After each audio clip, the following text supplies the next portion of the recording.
I've learned that some cases don't just ask what happened. They ask what happens to a person long before the crime ever occurs. Because there are stories where the violence feels sudden, and then there are stories where the violence feels inevitable. This is one of those stories. Aileen Wuornos is one of the most studied figures in American criminal history, not because of the number of victims alone, but because she breaks nearly every expectation people have about serial violence. She was a woman. She used a gun. She targeted strangers. She killed repeatedly. And the world didn't know what to do with that. Between late 1989 and late 1990, 7 men were shot and killed along Florida highways. The locations were scattered. The circumstances varied. But the pattern was unmistakable once investigators finally saw it. This wasn't random violence. It was mobile, opportunistic, and deeply personal. Aileen Wuornos lived on the margins of society. Not just poor, not just homeless at times, but invisible in the ways that matter most. She survived as a hitchhiking sex worker, moving from truck stops to biker bars, from rest areas to long stretches of highway, where people passed through without ever learning each other's names. Places built on motion. Places where no one stays long enough to be noticed. And those spaces matter. Because anonymity changes behavior. It makes people careless. It makes them take risks they wouldn't take at home. It creates a sense that whatever happens can be left behind at the next exit.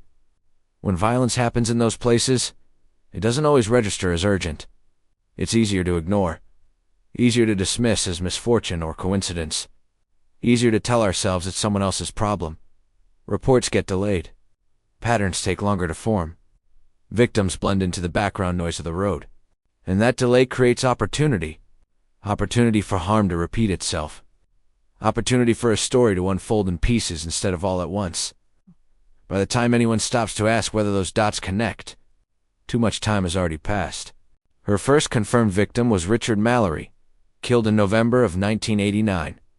Wuornos claimed he assaulted her, that she feared for her life, and that she shot him to survive. Later, it would be confirmed that Mallory had a prior conviction for attempted sexual assault, but confirmation came too late to matter legally. At trial, much of that history never reached the jury. As the months passed, more men were killed. Not all at once. Not in a way that immediately drew attention. One at a time. David Spears, a man found shot along a stretch of road, his life ending far from home. Charles Carskadden, discovered later, his body wrapped, left behind where no one was meant to linger. Peter Seams, who vanished completely. His car would turn up, but his body never would. Just absence. Just unanswered space where a person used to be. Troy Burrus, found in a wooded area, another life quietly removed from the world. Charles Humphreys, a retired police chief, a man who once wore a badge, now lying where authority didn't matter anymore. Walter Gino Antonio, the last, found near the road, his death closing the circle but not the questions. Some bodies were found quickly, some took weeks. One was never recovered at all. But time didn't change what they had in common. Each death carried the same quiet weight. No headlines at first. No public panic. Just another report. Another file. Another name added to a list that didn't yet look like a pattern. Another life ended on the side of a road, and the road kept moving. At first, law enforcement struggled to connect the cases, because serial killers weren't supposed to look like this. They weren't supposed to be women. They weren't supposed to be transient. They weren't supposed to operate without a fixed location. Aileen Wuornos didn't match the profile, and that delay mattered. When she was finally arrested in January of 1991, it wasn't because of traditional police work alone. It was because someone close to her cooperated. Her longtime partner, Tyria Moore, agreed to help investigators. Under pressure, Moore recorded phone calls, encouraging Wuornos to talk. Eventually, she did. And those recordings sealed her fate. Wuornos' trial centered on one core question. Was this self-defense, or was it robbery? Prosecutors argued that Wuornos killed to steal cars and belongings. They pointed to evidence taken from victims. They argued motive was financial. Simple. Clean. Understandable. But psychology is rarely clean. Wuornos told conflicting stories. At times, she insisted she was defending herself. At other times, She claimed she killed deliberately. Later still, she said she wanted to die and stop fighting. Those contradictions became evidence against her. But from a psychological standpoint, they tell a different story. To understand Aileen Wuornos, you have to start with her childhood. Not because it excuses what she did later, but because it explains how early the damage began. And it's difficult to overstate just how traumatic that beginning was. Her father was a convicted child predator, a man she never truly knew, but whose shadow followed her anyway.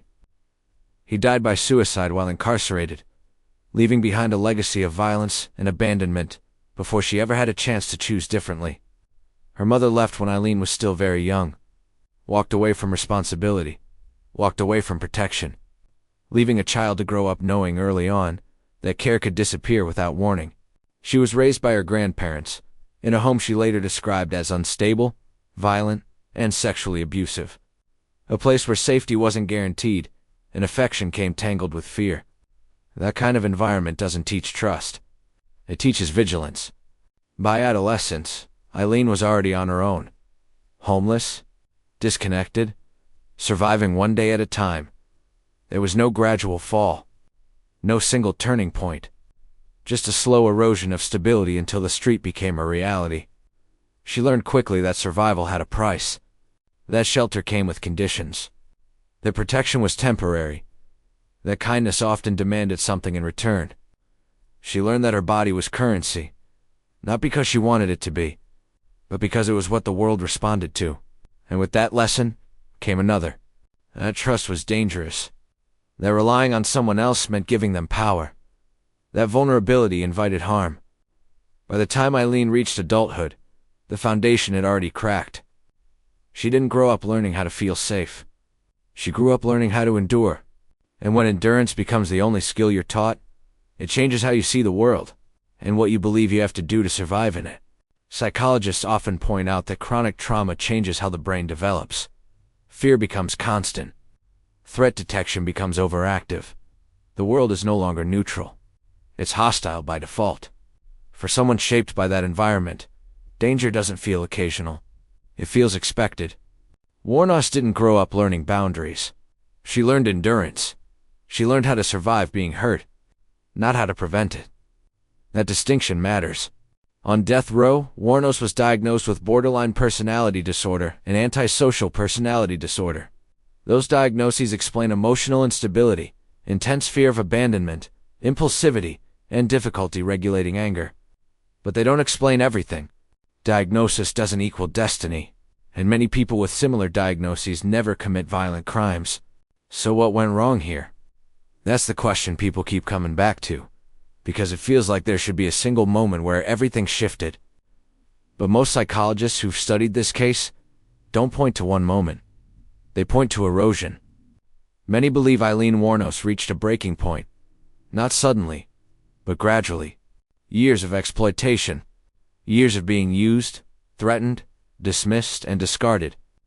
Years of learning that danger wasn't an exception. It was the baseline. She lived in a world where saying no didn't always work, where help didn't always come, where reporting harm often made things worse, not better. That kind of life teaches a person something dangerous. That waiting can get you hurt. The hesitation can cost you everything. Years of perceived threats matter just as much as real ones, because the brain doesn't always separate the two. When someone has lived through repeated trauma, their sense of danger stays switched on. Neutral situations feel hostile. Ordinary interactions feel risky. Every stranger becomes a possible threat. Every silence feels loaded. Every moment alone feels like exposure.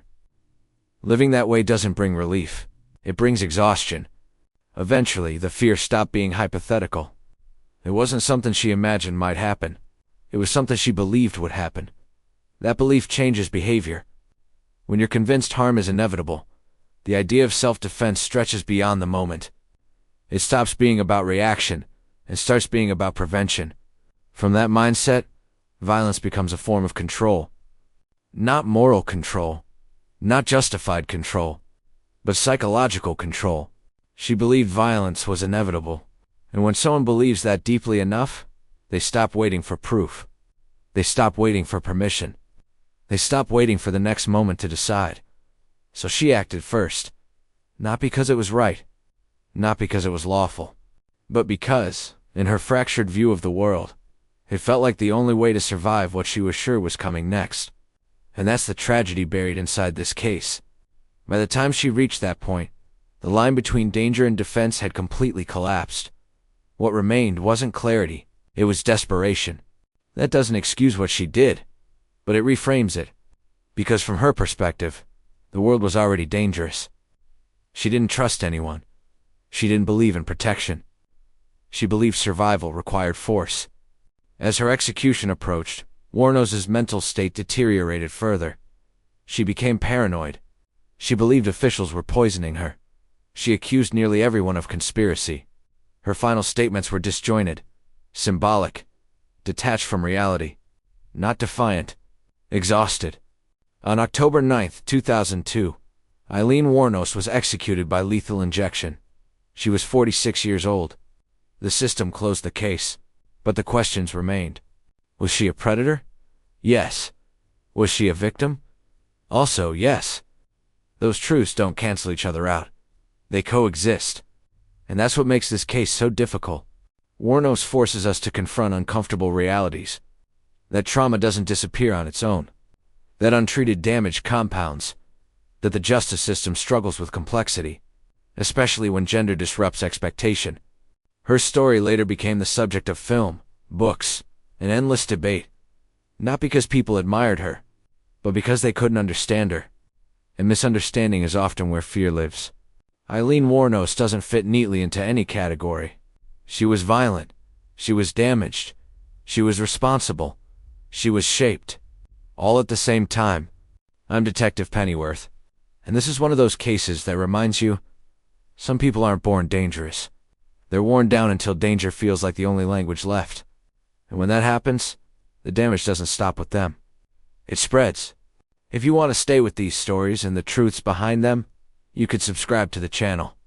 We'll keep telling the cases that don't always come with comfort, but still deserve to be understood.